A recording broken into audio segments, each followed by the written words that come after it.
Deputy Clerk, will you please take a roll call?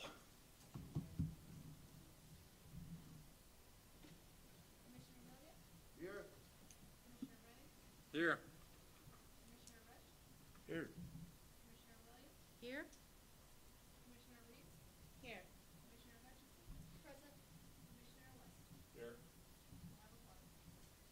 All right, thanks everybody. I should actually start out. Thanks everybody for joining us here today for the workshop.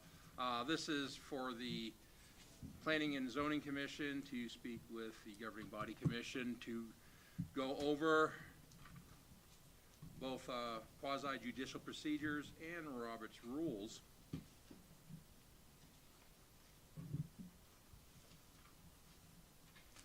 Where did we lose our town manager to? Doing budget research.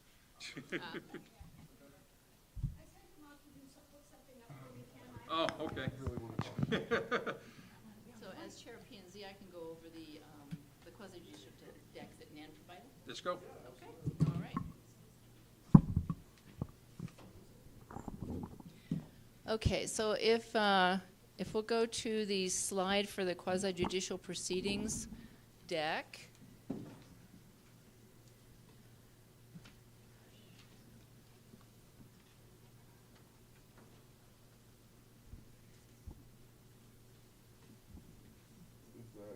I don't know which one, I'm sorry, folks. Quasi-judicial? Yes.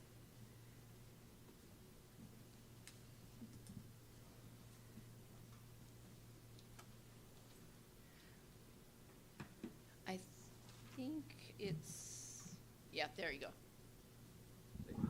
Okay. All right. And this was provided by Nan Winter, who frequently is who's frequently at the planning and zoning meetings, and she is our legal counsel. So we wanted to go to the next slide, if you would, and kind of talk about the differences between legislative, oh, thank you, the legislative and the quasi-judicial, because they are different. So the town commission is legislative, and planning and zoning is quasi-judicial. In fact, 90% or more of our meetings are quasi-judicial hearings.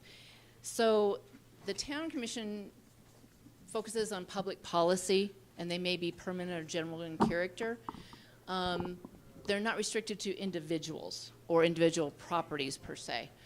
So, which is different than the Planning and Zoning Commission. We handle specific land use, which is linked to an actual individual. So we have a lot of legal standards. We have ordinances that we have to follow, both Town of Edgewood ordinances, the state ordinances, and the constitutional ordinances. So we pretty much go in and out of our ordinances all the time, and we spend days, hours and days on our packets prior to our meetings, all 5 of us, 6 of us actually. So that's kind of the difference between the legislative part and the quasi-judicial. Any questions so far from anyone, actually? Could you comment that the town commission also does quasi-judicial? Yes. So if the Planning and Zoning Commission has heard an item and it is appealed, the next level of appeal goes to the town commission. So they, in fact, turn into a quasi-judicial body for those hearings. So knowing the ordinances and the state laws, constitutional laws, are really important for the town commission to know before they actually hear an item. So therefore, it's really important to know what's coming at your way if it's appealed, and to know the ordinances involved in what you're going to hear. So we'll go to the next slide. So this just talks a little bit more about, oh, it's my turn, right? There we go. Okay. Okay, so when the board members act as quasi-judicial, we're bound to ethical standards similar to court. we're in simpler terms, we're judges. And we have to take the facts and evidence and weigh their decision with facts and evidence. We do hear general comment, we hear public comment, we hear affected parties, but when it comes down to it, there are several things that we weigh. But the facts and evidence is more heavily weighted than general public comment. We always want to hear the general public comment, and we also take into account the comprehensive plan for the town of Edgewood in all of our decision making. Any questions on that? So some of the types of judicial bodies that do quasi-judicial are courts of law, tribunals. Quasi-judicial, really, we have to interpret the ordinances and laws and how they apply to each application. And honestly, we go line by line. It's one of those things that we as planning and zoning commissioners have to go. We pull out the ordinance that is the action in front of us, and we go line by line to ensure that everything is there, because we're dealing with people's property and we're dealing with the laws that apply. So those are some of the really important parts that we have as planning and zoning commissioners that we've got to follow. So we're bound, similar to the proceedings of a court. We will call witnesses, they are sworn in. We have to maintain decorum. We have to also make sure that we're given the equal time to both the applicant and affected parties. So it's very specific as to what we have to do. Questions about that? And if any of the commissioners want to chime in, please, please do.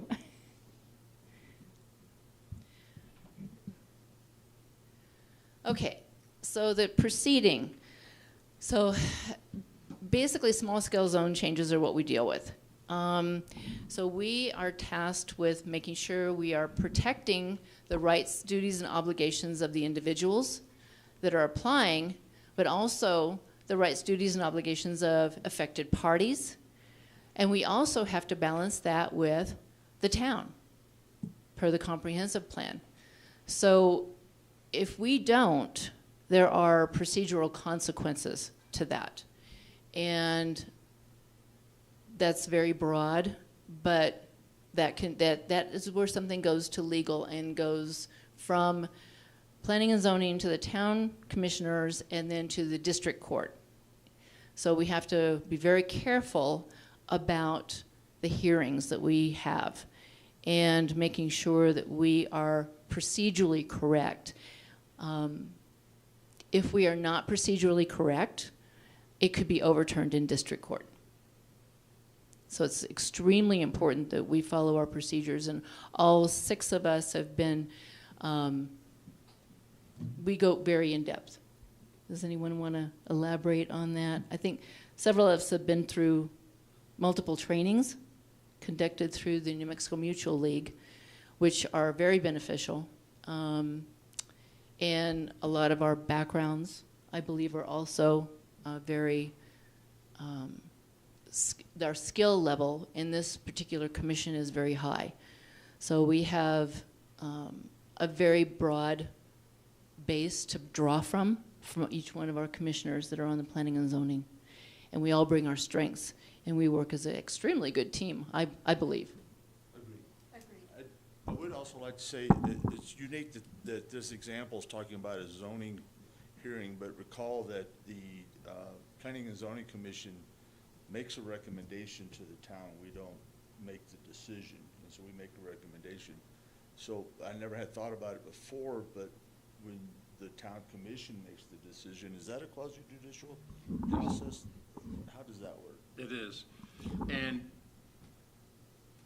this is where a lot of time, and the confusion comes up a lot. When something comes from planning and zoning, after you had your hearing and comes to us for our hearing, we are not rehearing the case. We are having the hearing to identify whether or not procedure was followed and that everything is in line. If we think there is a problem with procedure, we have 3 choices to us. We can deny it, we could send it back for review, and then the third one is, Amend or adjust. thank you.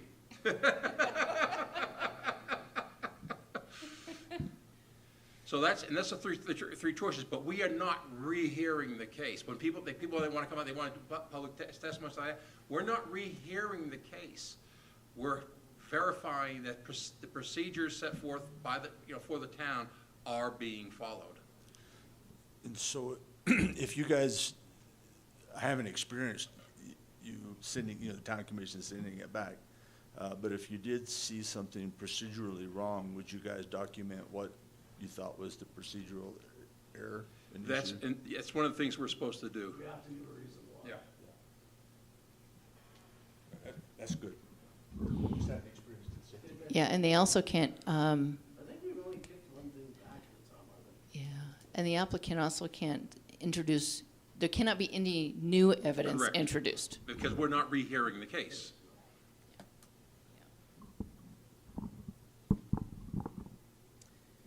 Okay, let's go to the next one. Okay, and these are the laws that we have to deal with. So when we get our packets, we go through town ordinances, state statutes. If we have constitutional questions, we may go to our legal counsel, and case law. There's always case law that we may have to deal with too, which we recently had some information about some case law. So we have a lot of ordinances and laws that we have to apply at each one of the applications that we hear. So it's very specific. And as I said, 90% or more of what we hear is quasi-judicial. We're probably, I don't know, commissioners, probably 96, 97% quasi-judicial in our meetings. Very high percentage. Yeah. So there are some items, and I'm in the ordinances. There is a recommendation and decision metric that planning and zoning goes by. It's not included in Nan's deck, but there is within the ordinances the deck, the metric that shows when an action comes before us. Is it a recommendation to the town commission, or is it a decision based that planning and zoning makes? So there is a metric that is in there. So if you need to refer to that, it's available. It's something that we look at all the time.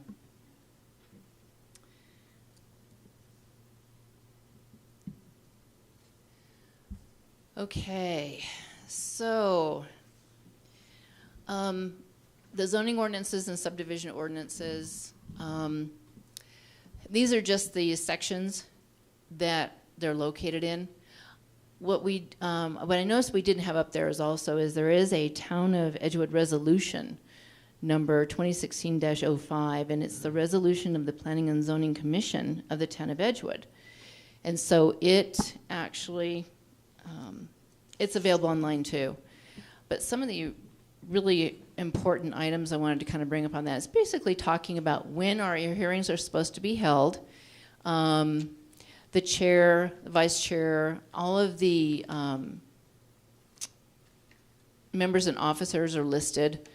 The conduct of the meetings, presentation by applicants, distribution of materials, and I wanted to kind of bring up the ex parte communication, which is also in there. And conflicts of interest. Those are important because we as commissioners, when someone approaches us and they're asking us questions about their property, it might come before us. So we're very cautious as commissioners not to talk to them, to refer them to the department. That is where they need to go when they have questions. They don't want to ask questions of the commissioners because if their item comes before a commission, the Planning and Zoning Commission, we would have to possibly recuse ourselves. So we're very cautious about that. I think all of us have, in the stores, we see everybody. We see everybody in the grocery stores and Walmart, so we're very cautious not to do that. And I want to ask the town commission to be also kind of aware of that, because it could come before you. And so if it does, then you're under the same restrictions of ex parte communication and conflicts of interest. So it pertains to both commissions, because anything that we hear may go to you. So those are important items. And we will state if we've had ex parte communication. Recusing ourselves is if we cannot be impartial. Thank you. That's the word I was looking for. Thank you. So if we feel we can't be impartial, we have to recuse ourselves and leave the room.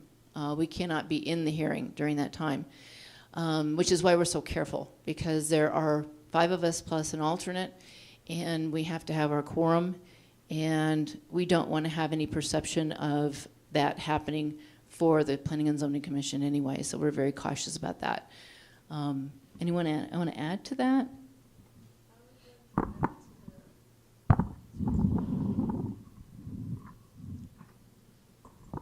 I would like to add, or circle back to the zoning ordinance and the subdivision ordinance.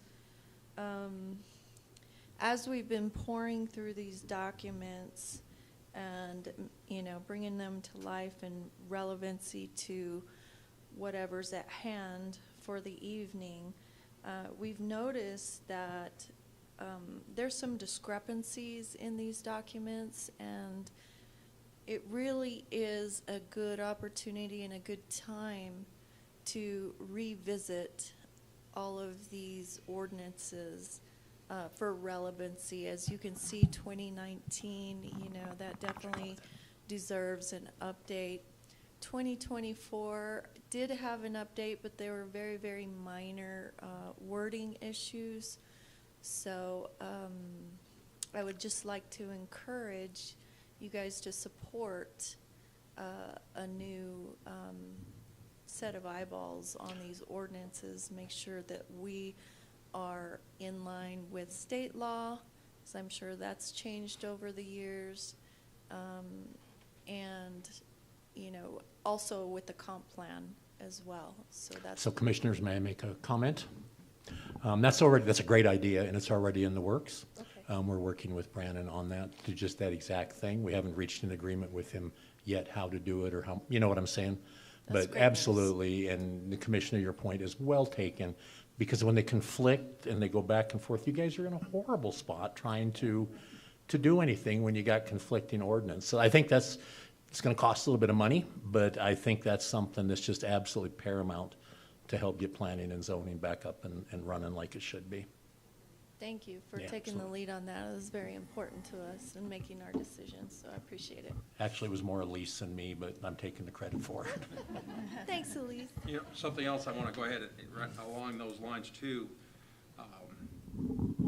And I don't know why we haven't thought about this before. After every legislative session, we need to sit down and look at any laws that were passed that are going to affect our planning and zoning and take care of it then.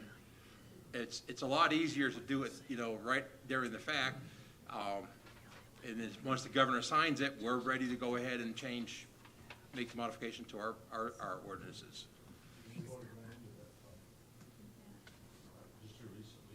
Is that a change in legislation of state statutes?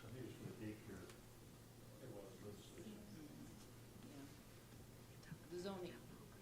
Yeah. Daycare. Yeah, I don't know why we haven't thought about that.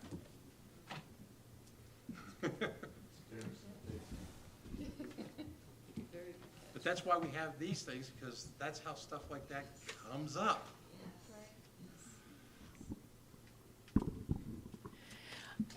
Yeah, we've over the past, 2 years, I think, we've really kind of looked at the ordinances. I think all of us have notes on the ordinances and how some of those need to be adjusted. So, and with Brendan Williams, that's going to be, that'll be good.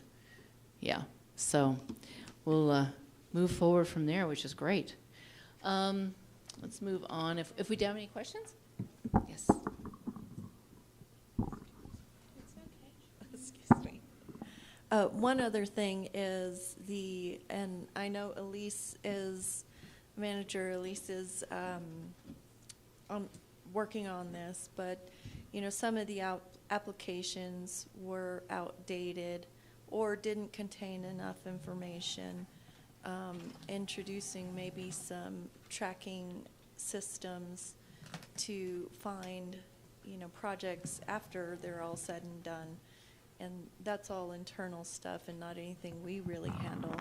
However, I just wanted to identify that as something in conjunction with the ordinances that needed to be updated. But I think they're on that as well. Yeah, you're correct, Commissioner. Yeah, and it may be not something that you're actually doing yourself, but since you're directly involved, you're like the first line, and hey, how about we get this, take a look at it, see what we can do with it.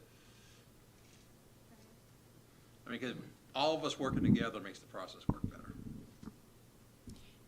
Yeah, and I think that's kind of why we wanted to all meet together, so that I know that we have new town commissioners, and helping them to understand what the role of the planning and zoning commissioners is, because it is different from the town commission. So understanding what we have to deal with in our meetings, which is different than most of the items that the town commission sees and hears. So with that, the next slide, okay, so sitting as a judge, and we all are tasked with being ex parte judges when we have our hearings, which means that we really have to control the proceedings quite specifically. We have to manage the speakers, and we have to maintain the civility of the hearing. And so sometimes that does get to be challenging, and we always respectfully will do that with the audience. But we do need to make sure that we're affording the best and fair hearing for the applicant and any affected parties. So we're tasked with that. It's sometimes not a very pleasant situation. We try not to, again, we're very respectful in our reminders to them, but it is something that we have to remind people it is a hearing, and that if it becomes somewhat disorderly, we would have to ask them to leave.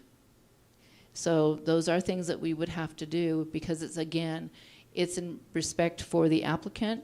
We're dealing with their land and land use and the laws that apply to that. So just wanted to kind of put that out there. We can't let any freewheeling back and forth arguments either. That's another thing that we have to make sure that we maintain civility in and manage the speakers on that. We're protecting the due process and ensuring the fair and adequate presentations too. So, it's any speakers have to address the commission and not be disruptive and disparaging of anyone that's in the room, and so sometimes that has to be addressed.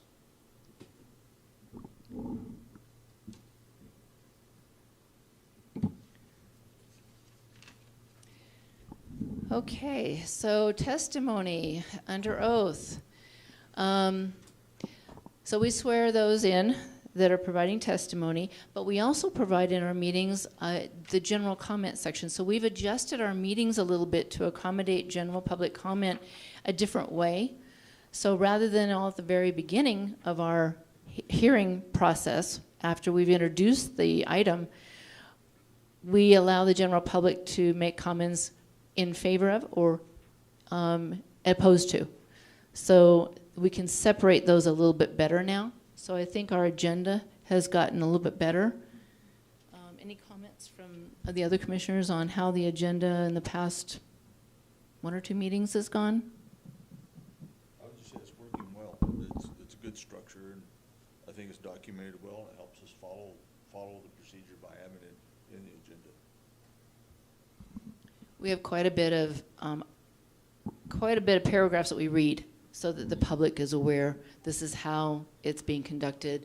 This is the expectation. So we actually go over that. We don't skip over that. We actually read that during the course of the hearing so that if they don't have the opportunity to have the agenda in front of them, we'll at least read those parts to them so they understand what's happening.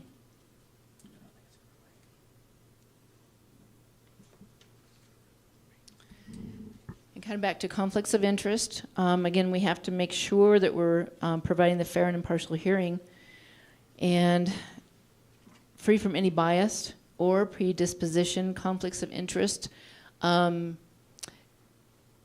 There's a couple of cases here stated. The Benavides, which is actually in the deck. The next one is in the deck, and that kind of is an interesting thing though, about the Benavides. It was done by an op-ed in a newspaper. So even being cautious about that. There was the case of the Benavides, which we'll go over next, but the conflicts of interest are very broad in nature, so we try and be very cautious about that and advise people that if they're actually trying to talk to us about their property, what they want to do with their property, we refer them to the department. That's where their stop is. Their first stop is the department and not the commissioners of planning and zoning, because that could hinder their ability to have a fair presentation. I want to make sure I have a stop at 5:30. So that next one, it talks about Benavides, and it did actually say that the commissioner expressed in an op-ed why he supported thoughtful, well-planned developments in Bernalillo County, such as Santolina. If the commissioner had left it without referring to Santolina, would have been better. By referring to an actual hearing that was coming up in which they were hearing Santolina, that caused the conflict of interest. So it's simple as that. Any questions about that? Even from the audience. The audience, if you have questions, please let us know. I do have a question. Yes. But no, not about this. I'll wait till it's done. Oh. It's kind of an off the wall. So I'm not going to read all of that, but that was the gist of it. It was based on an op-ed, and one word made a difference.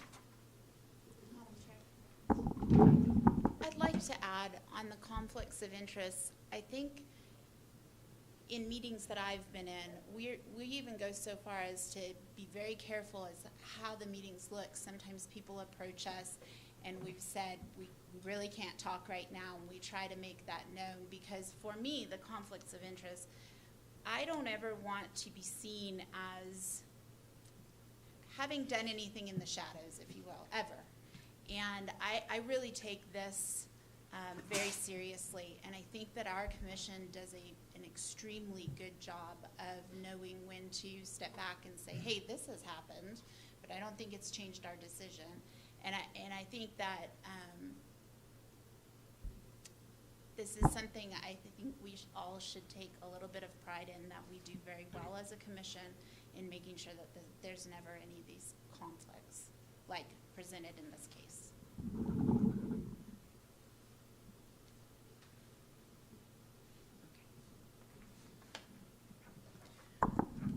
Okay, so here's some of those things that you don't want to do and do. So gossip before the hearing, I mentioned grocery stores, Walmart, we're very careful. We don't do our own investigations. We receive the packet and we go to the ordinances. So we review packets for days. We are also not allowed to go to site visits. It's not mentioned up here, but site visits is a no-no. Because that would have to fall under, actually we'd have to invite the public, and we'd have to have a quorum and all of those. So site visits are not something that we've actually run across and we even felt we had to do. Obviously no letters to the editors, op-eds, or email blasts. When we as commissioners talk, it's never where we're in a possible quorum. And we talk procedure. That's what we focus on, procedure. We don't talk about anything regarding the applicants prior to it, because we have to be fair to both sides. They are not there. That's why we can't talk to one. Sometimes we get approached at the whatever you call that up there, and Dais. a diocese. Yeah, the dais. Dais. And they have questions prior to, and we have to just tell them, we apologize, but we cannot have an interaction prior to hearing the applicant. And there are laws that we have to follow, and that's what we do. We do consider public comment versus evidence. So we hear the comments, we listen to the comments, and we weigh the facts and evidence. So the comments often carries less legal weight unless they are a expert witness that's been sworn in and called. It would have to be verifiable data, expert findings, measurable impact, environmental reports. Those are some of the items that we would have to consider. We cannot put more weight on speculation or emotion than we can the facts and evidence, especially in our roles. So that's what we consider. We encourage public comment, and we listen to the comment. We have to put time limits on it, but we have to be honest about it, and the facts and evidence is weighed more heavily. And that includes those items I talked about, the verifiable data, measurable impact, and so forth. The public comments do matter to us, but we have to consider it against the ordinances and the laws that are in effect. And the ripple effect of errors is, we went over that before. It can go all the way up to district court. Correct me if I'm wrong, but isn't affected parties' comments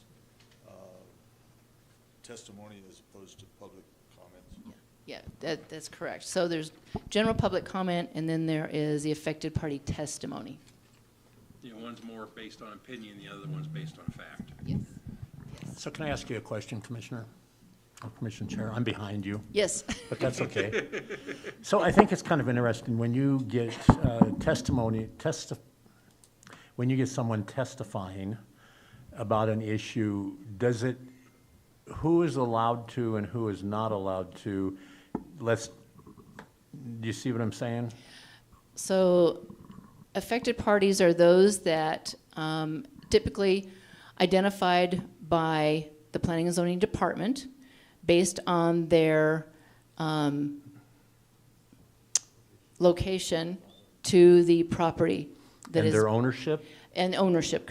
So if they Yes. don't have ownership, then can the commission consider their testimony? If they're a relative or a friend or something like that? only if the affected party grants them that, and they're sworn in. And there's what, I'm sorry? And they're sworn in. Okay, Yeah, so if the affected party wishes not to do the testimony and they would like someone to speak for them, gotcha. then that person must be sworn in and they are speaking on behalf of the affected party. Affected party. Yeah, Okay, but testimony can't be provided by someone who is not an affected party, not within the radius of the property. That's why we have the general public comment section. right. We do, yeah. We give everyone the opportunity. Sure. Yes, yeah. Thank you. And we really listen to everybody's comments. During the general public comment, we can't really speak back to them.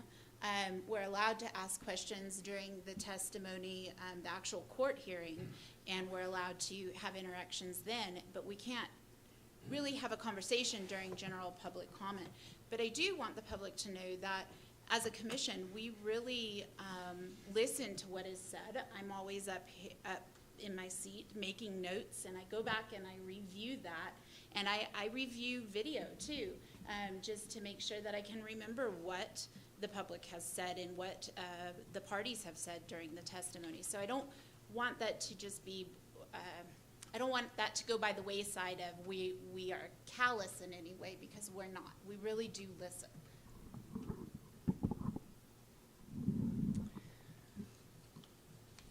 So let's go on next one here. So this is the last slide.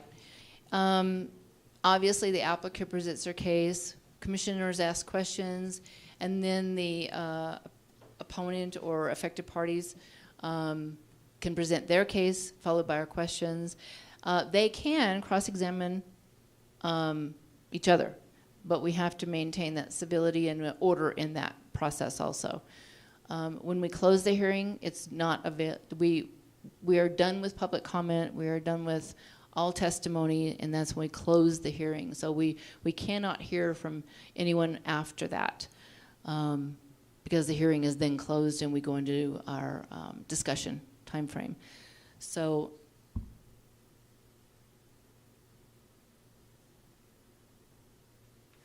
I think that was all my notes, actually. Do we have any questions? Questions? Yes. My name is Mary Conant. I'm a resident here in Edgewood. I ran into a situation a few months ago, and I've discussed this a little bit with Elise, so she's aware of the situation. But I think it's something that the town needs to be. You want me to just come up to the podium? I don't know if that's on. Well, it doesn't matter. Okay. Is this okay, guys? Okay, I'll tone my voice down so I don't have to holler.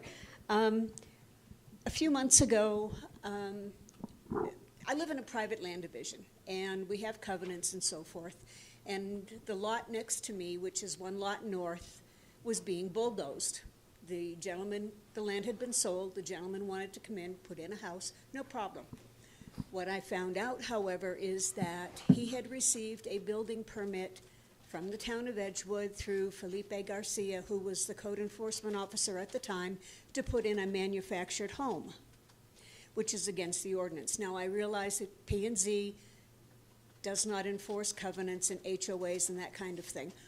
However, my concern is I managed it. I mean, we've got it pretty much taken care of at this point. However, my concern is if the town continues to issue permits for buildings that cannot be constructed, it leaves the town open for liabilities and lawsuits, and that's my concern. We've been through a myriad of problems with, as we all know, with the JPA and the MASD and Berg and all that kind of stuff going on, and I am trying to look to the future and say, okay, how do we prevent this from happening going forward? When I purchased my property in 2003, I was given a copy of the covenants by the seller of the property, by the title company, which was First American Title, that was over on North 14, and from Santa Fe County's assessor's office. So I know that the information is there. I'm not asking P&Z to manage it. I'm asking for an awareness, because I think if we issue permits willy-nilly without doing our due diligence, then we're leaving the town open for potential issues going forward. That's it. Thank you.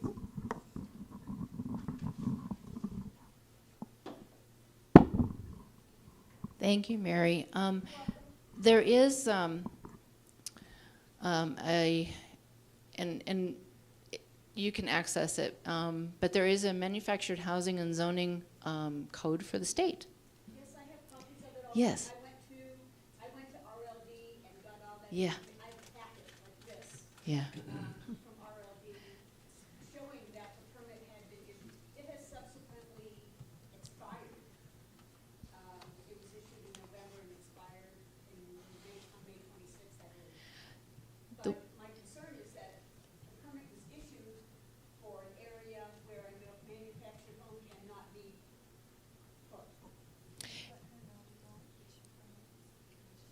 Yeah. It's so you're right about the department does certain things and the commission does certain things, and so I know that the town manager has been spending a lot of time with getting the planning and zoning department more knowledge, and No, I get it. yeah. I just wanted to, I mean, I've talked with Kelly about this, he's aware. Yeah. I've talked with Elise about it, so she's aware. I just wanted to bring this forward and make you guys more aware, because this is still continuing to go on. Yeah. And I don't want the town to get slapped with another lawsuit because permit was issued for something that can't be completed. Yeah, I think. Agreed, Yeah. 100%. I know, yes, yeah. I know that town manager and all of us actually we've been spending a lot of time talking about the department and trying to assist the department. We can only assist at a certain level. Yeah, yeah. And, you know, I think it's important, the realtor in this case was just blowing smoke. I'm sure that Unfortunately, it sounds like it, yeah. they just chose to ignore it, thinking it would just, you know, Yeah. fall on the wayside or get slid under the table. No. Yeah. Not if I have anything to say about it. I can't stop the house, but I can stop a manufacturer from being plunked in my backyard. Yeah, as long as the covenant states certain things in it, yeah, It's very clear, and they're signed, sealed, stamped by Yeah. Santa Fe County, so. yeah. And then it becomes a civil thing anyway, but yeah. Civil thing, and, I mean, I don't wanna go there, and I'm sure the town doesn't wanna go there. Thank you for letting us all know. Yeah. Yeah, yeah. All the villagers that I have, they all know that. It was just somebody said, I didn't think that. They just thought they'd do it real quick and nobody would pay attention. Yeah. Yeah, that's too bad too. So I'm gonna turn it over. I think Kelly is gonna do. Yes. Oh, another question. Oh, yes. Hello, my name's Catherine Laguna, and I have just the procedural questions. So, we've already stated in this meeting that there is challenges with the documents, the zoning and the subdivision documents.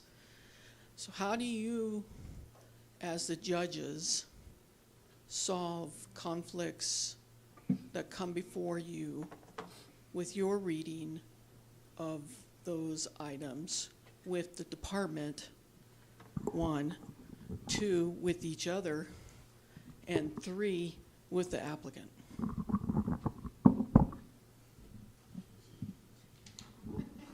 That's a great question. Go Rush. Very, very carefully. No, because we can't, if it's for an applicant, before we actually have the hearing, we can't talk to the department about that. And so, maybe in very broad terms, but we can't talk about the actual application. So during the actual hearing, that's, we have, time on the agenda to have the discussion amongst the commissioners. And so that's what we'll actually have that discussion. So if somebody sees an issue or, wants clarification, that's the reason why you have 5 people. That way, somebody could say, hey, this is what I'm seeing and this is how I view it. What do you guys think? What does the rest of the team think? And what was your third question? I don't know if I got all, I answered 2 of them, but I forgot all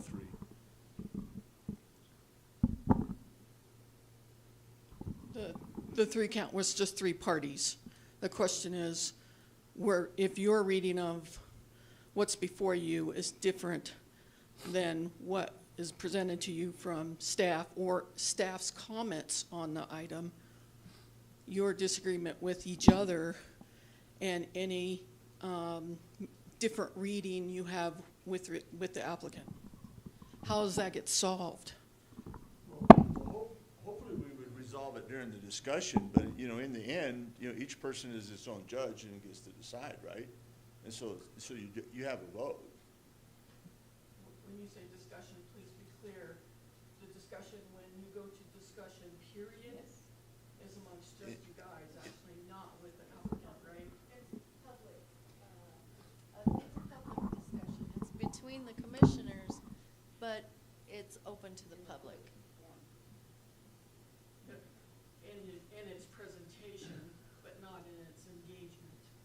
You guys just engage each other. Because at that point, the quasi-judicial, because the hearing is closed to public comment, so that is just amongst ourselves because we've already heard all of the evidence. And it's actually closed to the applicant and the affected parties also. So the hearing is closed, so yeah. Closed, so that's to us. And we are all, when we were talking that out, very respectful to each other. And you've been present present for some of that, and we're able to resolve any issues that arise. And like Mr. Rush said, each one of us casts our own vote, and is our own judge. That's not the right way to put it, but you understand.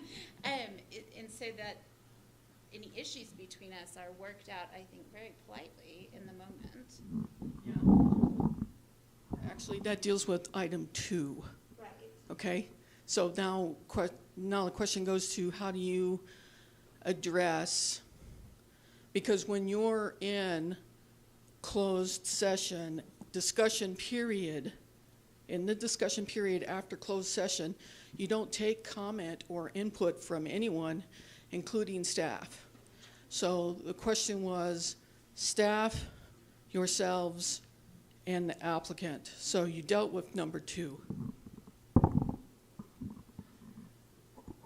So we can still ask questions of staff. We just can't have any more testimony from applicants. So we have a staff report that comes to us, and that's where the staff information comes, is the staff report. So that is part of the packet that we get. I understand the mechanism. Mhm. The question goes to whether you're in conflict with that staff. No. Oh, there are sometimes when we don't agree with it. There are sometimes when we don't agree with the staff report. The question is, how do you resolve that? That is again via vote. And then the last point, applicant.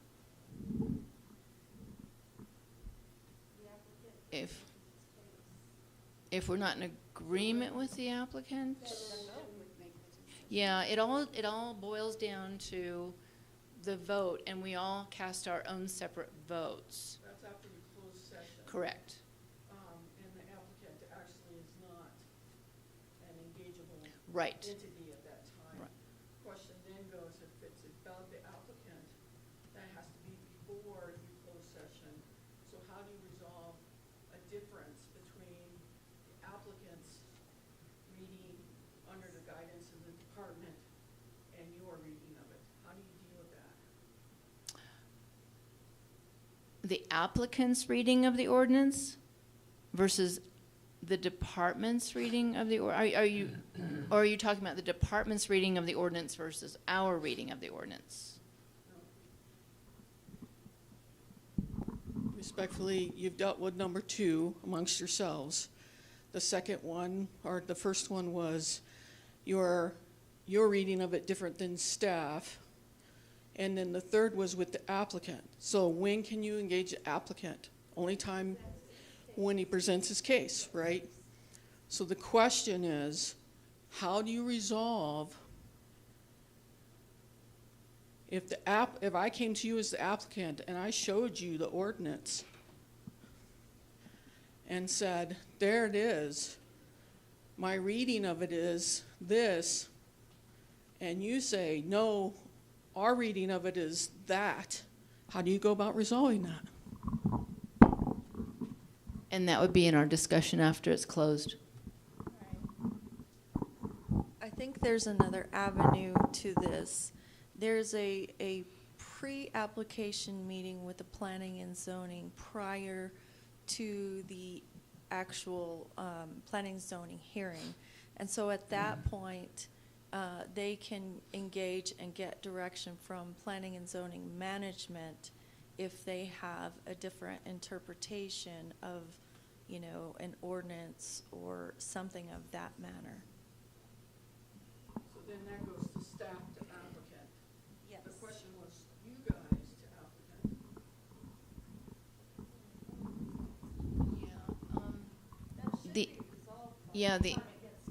Right. The applicant is tasked with presenting their case, right? So in that presentation, they would probably, and this would just be a hypothetical, they would present their reading of the ordinance. So that would be the time that they would do that. I don't, you know, I get the feeling that you're trying to corner us into some kind of a situation, but just to try to answer the question, if you as an applicant, you know, had an interpretation and we had that discussion and then we would have the discussion, and then we would make our decision, and then we'd vote. Then you, as an applicant, if you still don't agree with it at that point, then you still have the application, you have the ability to appeal it to the town council. You know, you can go to the next level if you're not satisfied. Yeah, but that's kind of an answer, but can I just once? You guys actually acted through this in the last Planning and Zoning Committee. So there was actually a presentation of the ordinance. It was differently read by the applicant than the commission. You asked the attorney. And sometimes we have to do that. Yeah, right. So I think that's an answer for you guys. I wasn't trying to trick you or anything else like that. I just wanted to walk through logically process, right? What is the process that you guys go through and to deal with each one of those entities? Thank you. I appreciate your time. And sometimes we don't have an attorney present. Right. So we don't have So, Always one there. yeah, and if it really was something, we would have the option to postpone and then get legal counsel. So, yeah. Yeah, yeah, the attorney's not always available, and we would, you know, if need be, we'd have to postpone. But generally, between all five of us, we've been through so many of these that we almost know the ordinances like the back of our hand, to be honest with you. But I feel like we always try to be helpful to the community. You know, we're not trying to punish or hurt anybody. We're always trying to resolve it within the guidance that we have, which is the ordinances and the statutes and the Constitution. And so, you know, we try to do everything we can to be of value and be concerned with the public. I feel like we do a good job of that. I would agree with that wholeheartedly. And we try to be fair. I wasn't making that call. I wasn't making that statement. I just wanted to know procedurally how you go about managing that. Kelly, do you want to do Robert's rules? Sorry we went over. I think we're too close to the meeting. I You think think this has so? been a beneficial discussion, Okay. and, but I We think can do we need this to again. have a break. And Yeah, yeah. Any I other think this- questions from the audience? This type of communication is great Yeah. I between the think two. so. Yeah. And I think we should do this. Yeah. at some point. And, Do you think it was beneficial? yeah, yeah, and invite the public, obviously, because it's a public forum. We love to have the public know more about what we have to do and the bumpers that we have. And it helps them also when they have a land use request. If they know more about the process, then they go through the department. The department is constantly trying to get better and better and better. So that's one thing that I think will really make a difference, is really getting the department in a way that they can really guide. And it's not really, actually the verbiage is guidance. So the way the ordinance reads is that the department will guide upon request the applicant. So the department can't tell the applicant whether or not it's going to be approved. They just cannot make that call. And I know people want to know that. They want to know that before they even do anything. And that's not the department's, that is not with zoning and subdivisions, that is not what the department does. They provide the guidance of the process, the guidance of what the ordinances say, but they're not the decision makers when it comes to the zoning or subdivisions and the ones that have to come to us. Do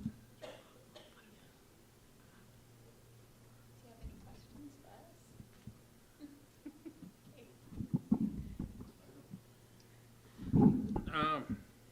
I don't right now, but, you know, I know it can be difficult, because we deal with the same thing. You're not only having to deal with, you know, rules and facts like that, you're also having to deal with emotions. And And that is the hard, I mean, it's easy to deal with facts and law. Emotions are the hardest thing to deal with. They are, and, you know, there are times when we have to, based on what we've got and the amount of people that we have here, we have to limit the time. And sometimes it doesn't feel fair, I think, but we would be here until 5 o'clock the next morning if we didn't have to limit. And sometimes we'll ask if there are any other different comments than the ones that have already been stated. We've done that in a couple of the hearings. So it gives people, you know, again, the chance. But we don't want to keep people here really late. We did this last meeting because they had been delayed previously. So we wanted to make sure they didn't have another delay. So we plowed through that meeting and got those addressed. You know, one thing to keep in mind, it's always possible if you have a meeting that's going to run long and you think it's going to run real long, you could always recess and reconvene the following day. It's good to know, but it's sometimes hard to. Sometimes it's hard to do, but, Just better to. I mean, it's just basically what you're doing. You're recessing and you're continuing the meeting on at a later time. That's something to consider. Yeah. It is, because then they have to make the trip back. If they have expert witnesses, and they have to get them back. Yeah, we try not to postpone if we can help it. Excellent presentation. Well, Thank you. Yeah. Can I say one last thing? I just really want everyone to know that our chair is fantastic. I know she doesn't want me to say that, and I realize we're not in a meeting, but she really does a great job at meetings, and what you see here today is what we, as a commission, deal with all the time. And also Elise, as I know you well know, I'll just say her name, she's fantastic as well. Thank you. Thank you all.